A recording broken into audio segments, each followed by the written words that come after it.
I think the book Cain is a cornerstone of the Harlem Renaissance. Toomer published the book in 1923 after an experience he had had in South Georgia in 1920 among sugarcane farmers. It's a part of the book and a part of the story that I have always been attracted to, and have tried in feeble manners to somehow turn it into art at some point. But it never occurred to me, or I had an epiphany one day when I walked into Bob's shop and heard Pam singing a jazzy song in a manner that I had never heard her sing, and a manner that I hadn't really considered. And then it dawned on me that maybe we could tell the story. And so I said, Pam, you want to try? And she's brave and trusting.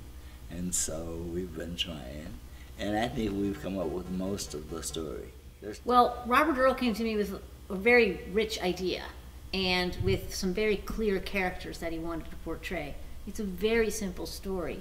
And sometimes simple is better because it allows us to sort of mine it for images and characters and story ideas. And so we took that small story and using Robert Earl's ideas about how to create a larger story out of that, that to me was very engaging.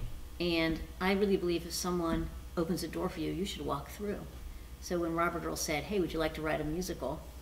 I said, sure.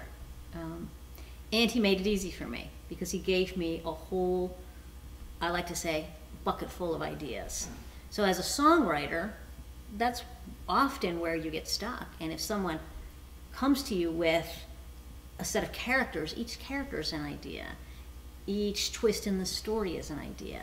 And it's a very rich period of time musically. So you could draw on lots of genres that were prevalent in the South and in the 20s. And that would have been the kind of music these folks either sang or heard or were floating through the culture.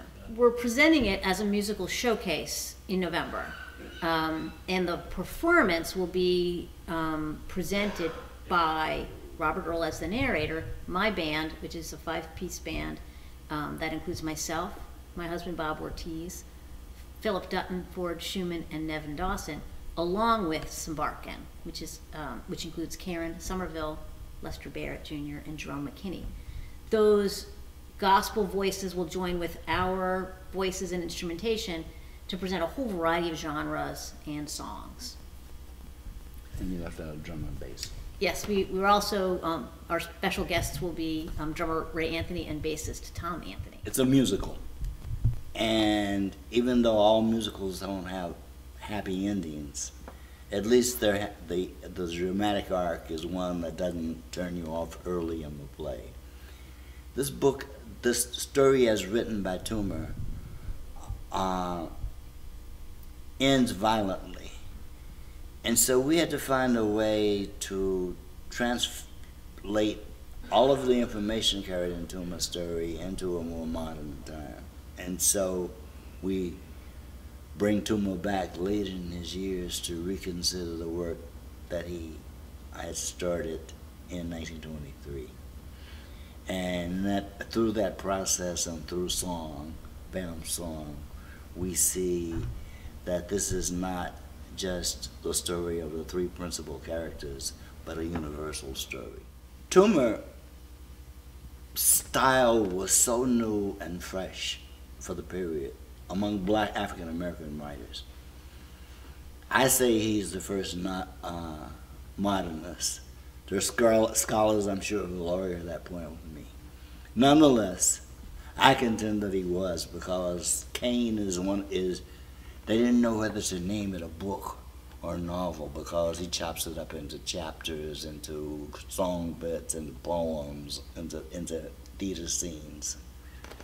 Still, the overall book to me is novel in the same way that Ulysses is a novel, a modernist novel. So there is that. And I don't think without Toomer we would have had people like Ralph Ellison or Baldwin, or people who followed in Tuma's footsteps in the way that they managed to manage the language.